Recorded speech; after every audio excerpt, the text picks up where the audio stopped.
Rachel, my name's Emily. How are you today? Hi, I'm good. How are you? Good. So firstly, why'd you come in to see me today? I've come in because I was getting a lot of back pain playing tennis the other day, and I went in to see my GP, and he sent me for a scan, and he didn't really say anything, so he's referred me to you, and I'm just not really sure what's going on. Okay. And so did the GP say anything in particular about your diagnosis? No, he just said that he thought that there was an injury, and he kind of made it sound like it was bad and that I shouldn't really be moving around, so I'm just a little bit concerned because I do really like playing tennis. Okay, and what do you understand about your back pain? Just I know it comes on when I am serving, so when my back is kind of back like this, Okay. and then as well in any of my strokes when when my spine's twisted like this, Okay. I notice I get a lot of my pain. All right, so I did receive your imaging, and I just want to reassure you that your back is not a medical emergency, Okay. and the prognosis looks good. Okay. So around 85% of people recover within 6 to 12 weeks, Okay. and we should see a reduction in your pain in about 4 to 6 Okay. weeks. That's good. Yeah. So after looking at your scan, Mhm. I think that it might be a small fracture in an area of your spine. So I have some diagrams over here just to show you some Okay. in depth. So go ahead and look there.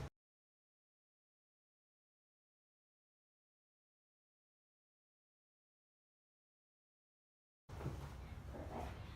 So this is just an overview of your spine. So your head would be at the top here, and Okay. then your buttocks would be down here. Okay. And so I've actually just drawn a close-up of a section of your spine. Okay. So as you can see, this little area here is called the pars interarticularis, just an area in your spine. And right here where the arrow is pointing, there's just a small fracture in that area, which is what's causing you your pain. Okay, so I've fractured my back. Does that mean that it's fragile or something? Like, why would that happen? Yeah, that's a good question. So pretty much your spine is super stable, Okay. and this didn't happen because of a high load or a fall or anything like that. Okay. It happens just because since you're a competitive tennis player, Mhm.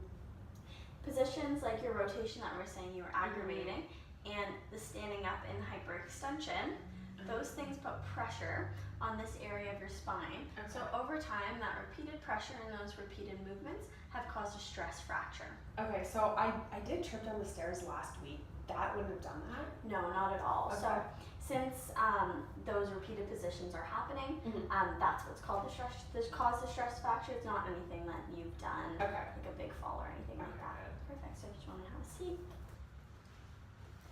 All right. So just to go a little bit more in depth about your diagnosis.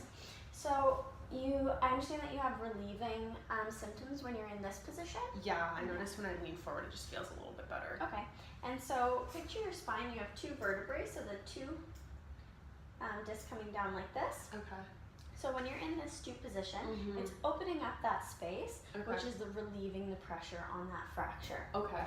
So when you're standing up and leaning back and rotating, so you're almost in that serving position, it'll push on, causing pressure on that fracture. Okay. So that's why you're feeling that pain when you're moving Oh, in okay. those directions. That makes sense. Yeah.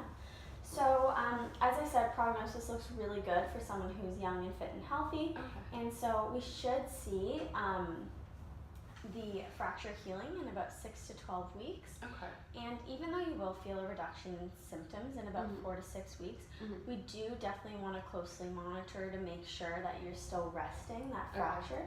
Okay. Because since it is a fracture, we definitely want to give it time to rest. Okay. Yeah.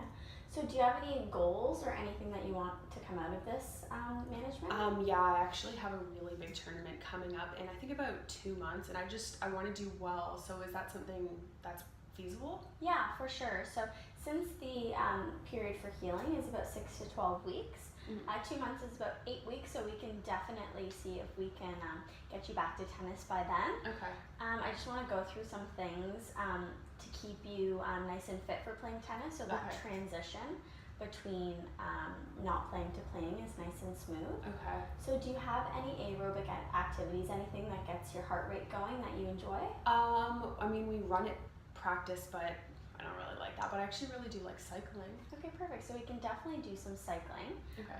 So that is an activity that you're more than welcome to do. Okay. I just want you to be aware that you don't want to do anything more than a 2 out of 10 pain. So 0 being no pain at all, 10 Mhm. being the worst pain in the world. Mhm. Anything over about a 2, we Okay. want to avoid just so we can allow that fracture to heal. Okay.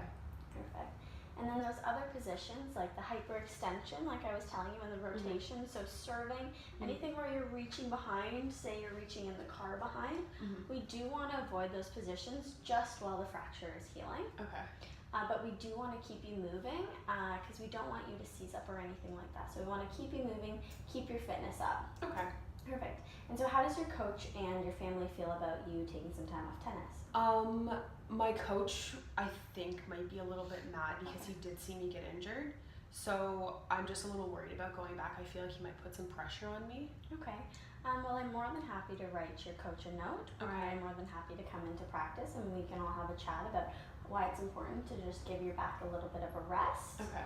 And then we can also talk about a plan so that you and your coach are reassured that your transition back to tennis will be smooth. So Okay. we'll add in some aerobic fitness, we can work on some strengthening, and I Okay. can show you some of those exercises in our management. Okay. So I understand that you do have to talk to your coach about your diagnosis of your back. Mhm. So do you want to just give me a few points that you would kind of tell him about things we've talked about today?